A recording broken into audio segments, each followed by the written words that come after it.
낮에는 햇빛이 야자수, 가로수와 언덕 위의 저택, 그리고 인생을 바꾸는 꿈의 상징인 할리우드 사인을 비춥니다. 하지만 밤이 찾아오면 그 화려한 거리에서 불과 몇 블록 떨어진 곳에 또 다른 로스앤젤레스가 모습을 드러냅니다. 한 여성은 자동차 안에서 몸을 웅크린 채 누군가 창문을 두드릴까 두려워 깊이 잠들지 못합니다. 식당에서 일하는 직원은 하루 업무를 마친 뒤 방이 아니라 자동차 뒷좌석으로 돌아갑니다. 아이들은 여전히 가방을 메고 학교에 가지만 전날 밤에는 모텔이나 지인의 집 바닥에서 잠을 잤을지도 모릅니다. 모텔 객실 카드 한 장은 그날 밤 누군가를 인도에서 벗어나게 해줄 수 있습니다. 그러나 그것이 그 사람에게 진정한 집이 생겼다는 뜻은 아닙니다. 그리고 텐트촌이 철거된 뒤에도 한 가지 질문은 남습니다. 그들은 어디로 가야 할까요? 이 위기는 마약이나 정신질환에서만 시작되는 것이 아닙니다. 높은 임대료, 실직, 가정폭력, 그리고 한 사람의 삶 전체를 무너뜨릴 수 있는 작은 사건에서 시작되기도 합니다. 이제 홍보 영상 속 화려한 모습을 지나 꿈의 도시 뒤편에 존재하는 진짜 삶을 들여다보겠습니다. 일부 잠들면서도 경계를 풀지 못하는 여성들. 불이 꺼지지 않는 도시 한가운데에는 체력을 유지하기 위해 잠을 잘 것인지, 자신을 보호하기 위해 깨어있을 것인지를 선택해야 하는 여성들이 있습니다. 밤이 되면 이들은 아주 작은 것부터 하나씩 확인합니다. 자동차 문은 잠겼는지, 신분증은 어디에 숨겼는지, 약은 충분히 남아있는지, 휴대전화 배터리는 얼마나 남았는지, 가장 가까운 공중 화장실은 아직 열려있는지 살펴봅니다. 사람이 많은 곳은 공격당할 위험을 줄일 수 있지만 발견되거나 신고를 당하고 떠나라는 요구를 받을 가능성도 커집니다. 이 여성들이 집을 잃은 이유가 모두 같은 것은 아닙니다. 폭력적인 배우자에게서 도망친 사람도 있고 실직이나 이혼, 질병 때문에 집을 잃은 사람도 있습니다. 집세와 자녀 양육비를 동시에 감당하지 못한 경우도 있습니다. 의지할 가족이 없다면 단 한 번의 위기만으로도 아파트에서 모텔로, 모텔에서 자동차로, 그리고 자동차에서 인도로 밀려날 수 있습니다. 캘리포니아주 전역을 대상으로 한 연구에 따르면 집을 잃기 직전에 연인이나 배우자로부터 폭력을 경험한 사람들 가운데 40%는 그 폭력이 거주지를 떠나야 했던 이유 중 하나였다고 답했습니다. 폭력을 피해 집을 나온 사람들 가운데 60%는 이후 대부분의 시간을 야외에서 잠을 자며 보냈습니다. 하지만 이들은 누군가가 구해주기만을 기다리지 않습니다. 많은 여성들이 서로 가까운 곳에서 잠을 자고 번갈아가며 물건을 지키며 음식을 나누고 위험이 다가오면 서로에게 알려줍니다. 부족함 속에서 만들어진 비공식적인 보호망입니다. 그러나 강인함이 잠글 수 있는 문을 대신해 줄 수는 없습니다. 보호시설이 배우자나 반려동물 또는 가족 전체를 받아주지 않는다면 한 여성에게 실제로 얼마나 많은 선택지가 남아있을까요? 그리고 왜 수천 명의 사람들이 인도 위에 삶 전체를 만들어야 하는지 이해하려면 우리는 이 위기의 상징이 된 거리로 들어가야 합니다. 2부 스키드로우. 위기를 떠안도록 만들어진 거리.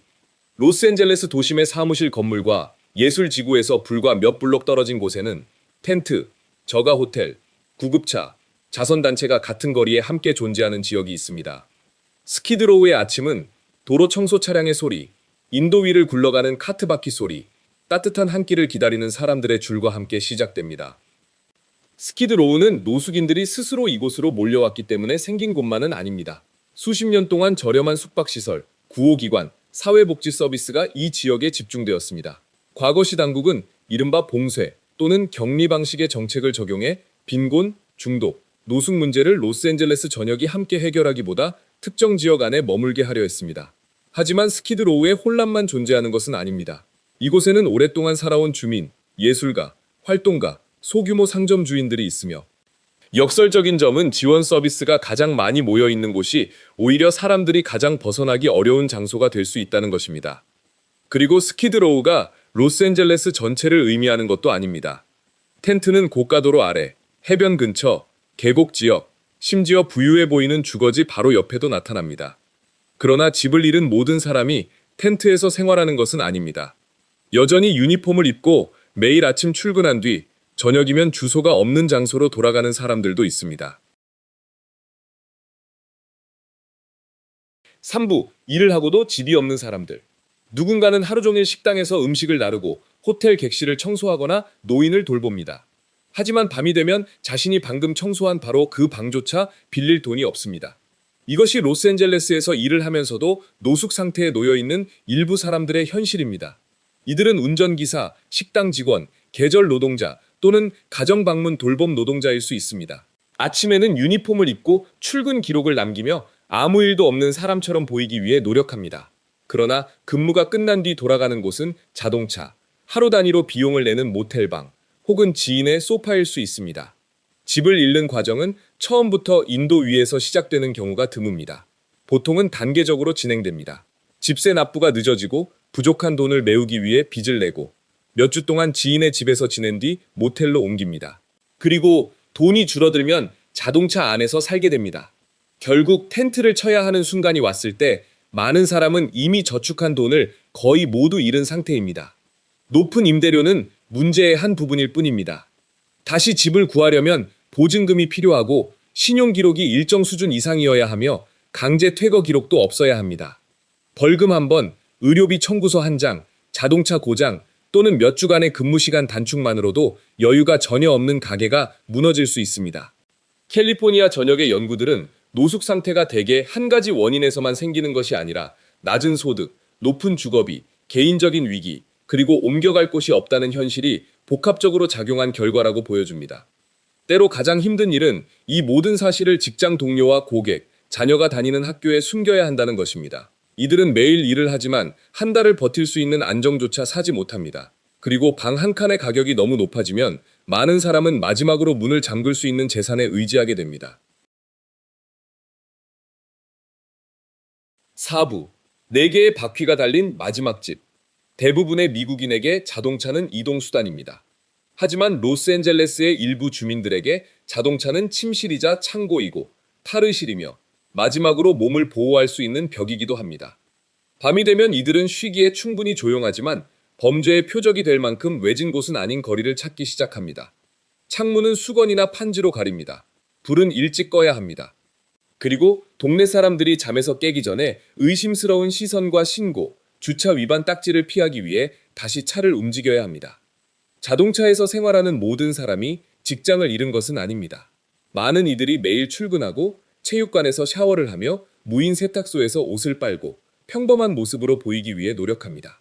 하지만 이 집을 유지하려면 연료비와 보험료, 차량 등록비, 수리비, 각종 벌금을 계속 감당해야 합니다. 엔진이 단 한 번 고장나는 것만으로도 삶 전체가 무너질 수 있습니다. 차량이 견인되면 잠잘 곳만 잃는 것이 아닙니다. 출근 수단과 신분증, 옷, 그리고 대부분의 재산을 한꺼번에 잃게 됩니다. 세이프 파킹 프로그램은 합법적으로 밤새 주차할 수 있는 장소와 화장실, 주거 지원 서비스를 연결해주는 드문 안전 공간을 제공하려 합니다. 그러나 차량에서 사는 사람들을 지원하는 것과 단순히 한 동네에서 RV를 이동시키는 것은 완전히 다른 일입니다. 차량이 보이지 않게 되었다고 해서 그 안에 살던 사람이 집을 구한 것은 아닙니다. 여성과 노인, 어린 자녀가 있는 가족에게 자동차는 보호막인 동시에 시간이 줄어드는 시계와도 같습니다. 단 한 번의 기계 고장만으로도 더 위험한 노숙 상태로 밀려날 수 있기 때문입니다. 그러나 자동차나 텐트에서 벗어났다고 해서 반드시 집을 얻은 것은 아닙니다. 많은 사람은 또 다른 임시 거처로 옮겨질 뿐입니다. 5부. 실내로 들어왔지만 아직 집으로 돌아간 것은 아니다. 모텔 객실 카드 한 장은 그날 밤 누군가를 인도에서 벗어나게 해줄 수 있습니다. 하지만 그것은 아직 그 사람에게 진정으로 속한 집의 열쇠는 아닙니다. 로스앤젤레스에서는 텐트촌에서 생활하던 많은 사람들이 모텔, 호텔, 소형 조립식 주택 또는 공동보호시설로 옮겨집니다. 인사이드 세이프는 시가 추진하는 전략 가운데 하나로 먼저 노숙 상태에 있는 사람들을 실내 공간으로 이동시킨 뒤 장기적인 주거와 연결하는 것을 목표로 합니다. 몇 달 만에 처음으로 잠글 수 있는 문, 깨끗한 침대, 욕실, 냉방시설, 그리고 도난 걱정 없이 서류를 보관할 장소가 생깁니다. 고정된 주소가 있으면 우편물을 받고 서류를 준비하고 일자리를 구하며 병원 진료를 예약하는 일도 쉬워집니다. 하지만 실내로 들어왔다고 해서 여정이 끝난 것은 아닙니다. 일부 시설은 출입 시간이 엄격합니다. 직장이나 익숙한 지원망에서 멀리 떨어져 지내야 하는 사람도 있습니다. 배우자, 반려동물 또는 가족과 함께 머물 수 없는 경우도 있습니다. 2026년 자료에 따르면 임시 보호시설로 들어가는 속도와 그곳에서 장기 주거로 이동하는 속도 모두 둔화했습니다. 재정과 시스템 수용 능력이 큰 압박을 받고 있었기 때문입니다. 임시 침대도 생명을 구할 수 있습니다. 하지만 그 뒤에 충분한 장기 주거가 있어야만 진정한 출구가 됩니다. 출구가 막혀 있다면 아직 거리에서 기다리는 사람들을 위한 방은 어떻게 마련할 수 있을까요? 그리고 기다림이 길어지는 동안 사람들을 거리로 내몰았던 상처는 점점 더 깊어질 수 있습니다. 6부 마약과 정신질환, 원인인가 결과인가? 인도에서 혼잣말을 하거나 의식을 잃고 쓰러져 있는 사람을 보면 많은 이들은 마약 때문에 집을 잃었다고 곧바로 생각합니다. 하지만 거리에서의 생활 자체가 그 상태를 더욱 악화시키고 있다면 어떨까요? 정신질환과 물질 사용 장애, 그리고 트라우마로 인한 반응은 모두 같은 문제가 아닙니다. 집을 잃기 전부터 질병을 알아 직장을 유지하고 청구서를 납부하며 인간관계를 이어가는 데 어려움을 겪었던 사람도 있습니다. 반면 몇 달 동안 제대로 잠을 자지 못하고 계속 쫓겨나며 소지품을 잃고 공격당할지 모른다는 두려움 속에서 생활한 뒤에야 무너지기 시작한 사람도 있습니다. 캘리포니아 전역을 대상으로 한 연구에 따르면 조사 대상자의 48%가 복합적인 행동건강 지원을 필요로 했습니다. 마약을 자주 사용하던 사람들 가운데 42%는 처음 노숙 상태가 된 뒤에야 잦은 사용이 시작되었다고 답했습니다. 펜타닐과 갈수록 독성이 강해지는 약물 공급으로 인해 많은 사람이 사망 위험에 놓여 있습니다. 하지만 마약만으로 거리의 모든 텐트와 그 안에서 살아가는 모든 인생을 설명할 수도 없습니다. 치료를 받고 싶어도 신분증, 휴대전화, 교통수단, 진료 예약, 그리고 비어있는 병상이 필요합니다. 퇴원하거나 중독 치료를 마친 뒤 다시 인도로 돌아가야 한다면 과연 어디에서 회복할 수 있을까요? 집이 없는 상태에서 치료만 받으면 금세 실패할 수 있습니다. 하지만 의료 지원 없이 집만 제공하는 것 역시 충분하지 않습니다. 따라서 질문은 단지 그들은 무엇을 잘못했는가에 머물러서는 안 됩니다. 그들에게 무슨 일이 일어났으며 어떤 시스템이 그들의 회복을 도울 수 있는가? 라고 물어야 합니다. 하지만 치료와 주거, 보호가 모두 너무 늦게 도착한다면 이 위기의 대가는 더 이상 거리에 놓인 텐트의 수만으로 계산할 수 없습니다. 7부 레드카펫에는 등장하지 않는 죽음들. 로스앤젤레스의 한 길모퉁이에 시든 꽃다발과 몇 개의 촛불이 놓여 있습니다. 작은 사진 속에는 한때 바로 그 자리에서 잠을 잤던 사람의 얼굴이 담겨 있습니다. 큰 장례식은 없었습니다. 텔레비전에 이름이 나오는 일도 없었습니다. 그저 거리에서 함께 지냈던 몇몇 친구들이 멈춰서서 그를 기억할 뿐입니다. 2024년 로스앤젤레스 카운티에서는 노숙 상태에 있던 2,208명이 사망했습니다. 하루 평균 약 6명에 해당합니다. 이들의 사망률은 카운티 전체 일반 인구보다 약 4.2배 높았습니다. 약물 과다 복용은 여전히 가장 큰 사망 원인으로 전체 사망자의 약 40%를 차지했습니다. 다만 그 비율은 전년도보다 감소했습니다. 그러나 마약이 이야기의 전부는 아닙니다. 많은 사람이 심장질환, 당뇨병, 감염, 치료받지 못한 만성질환, 교통사고 또는 자살로 목숨을 잃었습니다. 이들은 도로 가까이에서 잠을 자고 어둠 속을 이동하며 차량을 피할 수 있는 안전한 공간이 없는 경우가 많습니다. 거리에서는 노화도 더 빨리 찾아옵니다. 몸이 쇠약해져도 매일 짐을 끌고 다니며 음식을 구하고 잠잘 곳을 바꿔야 합니다. 쉴 곳이나 약을 보관할 장소가 없다면 작은 상처 하나도 위험한 상태로 악화될 수 있습니다.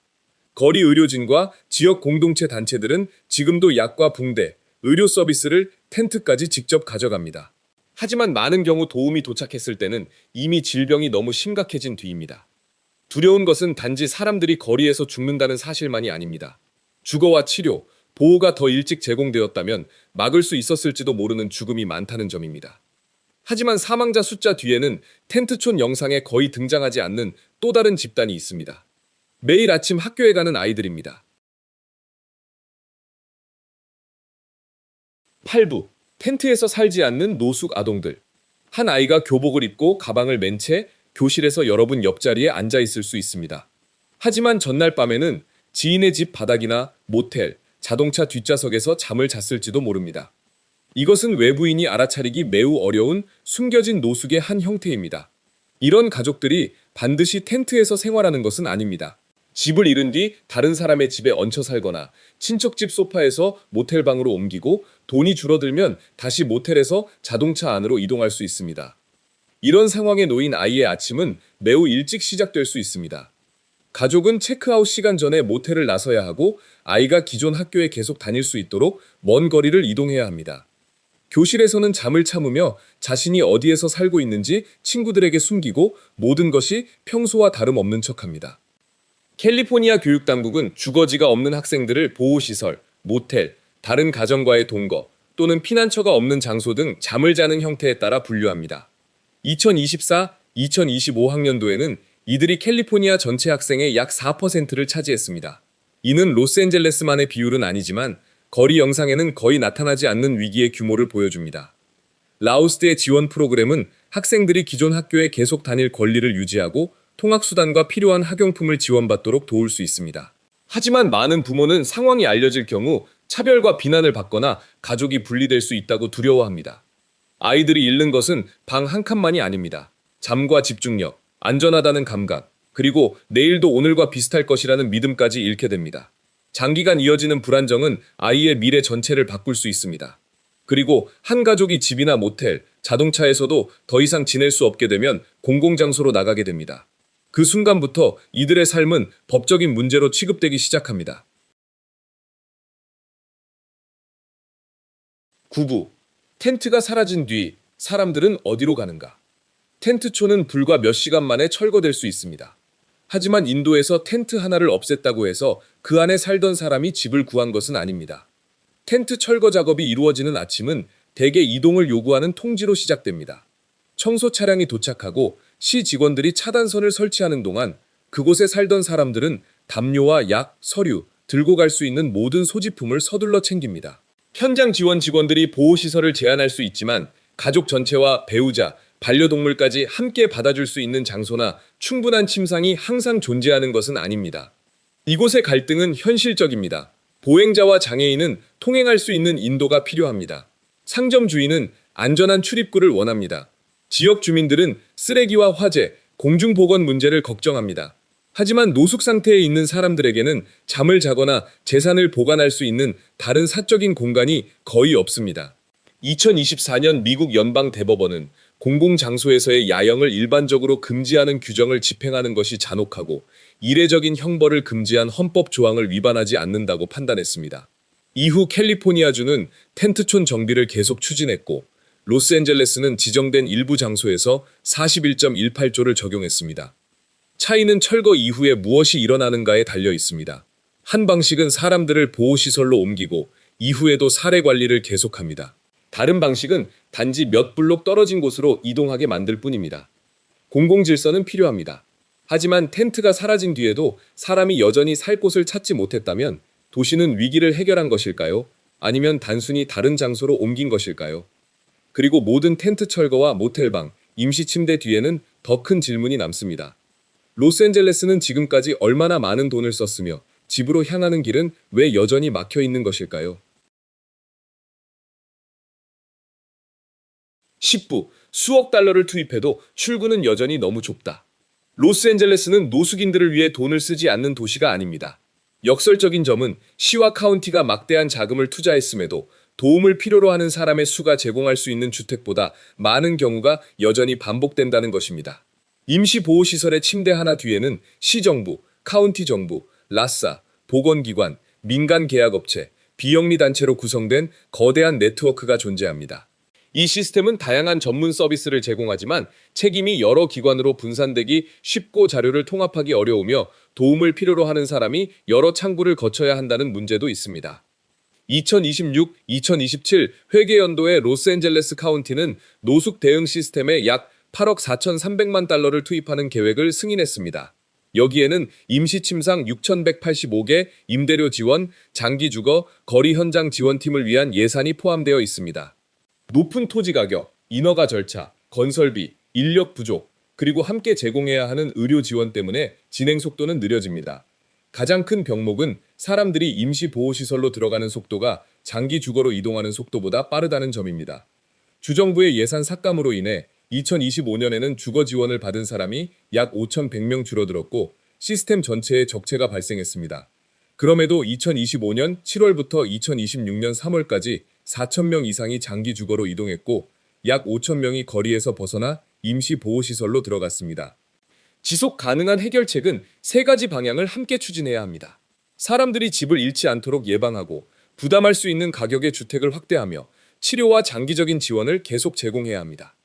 로스앤젤레스는 앞으로도 노숙 상태를 관리하는 데 비용을 지불할 것인가요? 아니면 사람들이 거리로 밀려나기 전에 충분히 투자할 것인가요?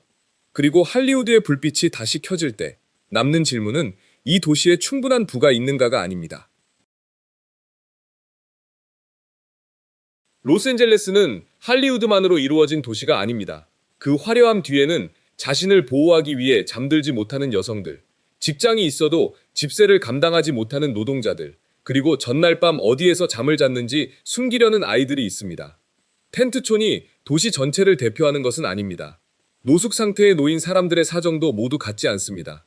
질병 때문에 집을 잃은 사람이 있고 폭력을 피해 도망친 사람들이 탈출구를 만들기 위해 노력하고 있습니다. 이들은 사람이 다시 시작할 수 있다는 사실을 보여줍니다. 하지만 누구도 단지 살아남기 위해 영원히 강인해야만 하는 삶을 살아서는 안 됩니다. 성공한 도시는 가장 높은 건물로 평가해야 할까요? 아니면 그 건물 아래에서 잠을 자는 사람들을 어떻게 보호하는지로 평가해야 할까요? 여러분은 어떤 원인을 가장 먼저 해결해야 한다고 생각하시나요? 댓글로 의견을 남겨주세요. 그리고 화려한 이미지 뒤에 숨겨진 진짜 삶을 계속 탐험하고 싶다면 채널을 구독하고 다음 여정에도 함께 해주세요.